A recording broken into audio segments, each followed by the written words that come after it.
ପିଲେ ମାନେ ଦେଖିଲ ଇଏ କିଏ ଗଣେଶ କିଏ ଗଣେଶ ବନାନ କରିପାରିବ ହାତ ଦେଖିଲ କହିଲ ଗଣେଶ ବନାନ କୋଉ ସ ଆଚ୍ଛା କହିଲ ମୁଦ୍ମେଶ କହିଲ କହିଲ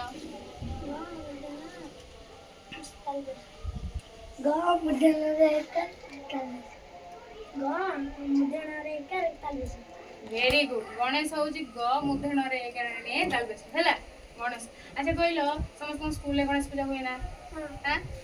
କେମିତି ଭାବରେ ପାଳନ କରାଯାଏ କହିଲ କେମିତି ଭାବରେ ପାଳନ କରାଯାଏ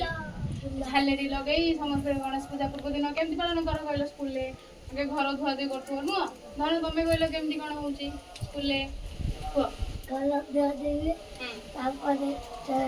ଝାଲେରି ଲଗା ହୁଏ ଘର ଭିତରେ ତାପରେ ଆହୁରି ପତାକା ଲଗା ହୁଏ ତାପରେ ଠାକୁର ଆଣିକି ଥୁଆ ହୁଏ ତାପରେ ଚିତା ପକା ହୁଏ ତାପରେ ଦିନ ସକାଳୁ ସମସ୍ତେ ନୂଆ ଡ୍ରେସ୍ ପିନ୍ଧିକି ଆସିଥାଉ ଆଉ ଗଣେଶଙ୍କ ପାଖରେ କଣ ବସାଅ ଲଡୁ ଆଉ କଣ ବସାଅ ଖାତା ପେନ୍ ପେନସିଲ ବସାଅ ନା ସମସ୍ତେ ନୂଆ ଡ୍ରେସ୍ ପିନ୍ଧି ସମସ୍ତେ ଯାଉ କିଏ ନୂଆ ଡ୍ରେସ୍ ପିନ୍ଧି ଯାଅ ହାତ ଦେଖିଲ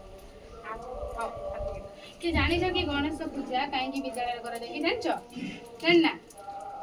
ଜାଣିଛ ଜାଣିନା ତମେ ଜାଣିଛ ଗଣେଶ ପୂଜା କାହିଁକି ବିଦ୍ୟାଳୟରେ ପାଳନ କରାଯାଏ ଜାଣିନା ଗଣେଶ ପୂଜା ବିଦ୍ୟାଳୟରେ ପାଳନ କରାଯାଏ କାହିଁକି ଗଣେଶ ଆମକୁ ଜ୍ଞାନ ଦେବେ ସେ ହଉଛନ୍ତି ବୁଦ୍ଧିଦାତା କଣ ବୁଦ୍ଧିଦାତା ତମକୁ ଭଲ ବୁଦ୍ଧି ଦେବେ ପାଠ ଦେବେ ଯେମିତି ଭଲସେ ମନ ଦେଇକି ପାଠ ପଢିବ ହେଲା ଜ୍ଞାନୀ ହବ ସେଥିଲାଗି ସବୁ ପିଲା କେମିତି ଭଲ ପାଠ ପଢିବେ ହେଲା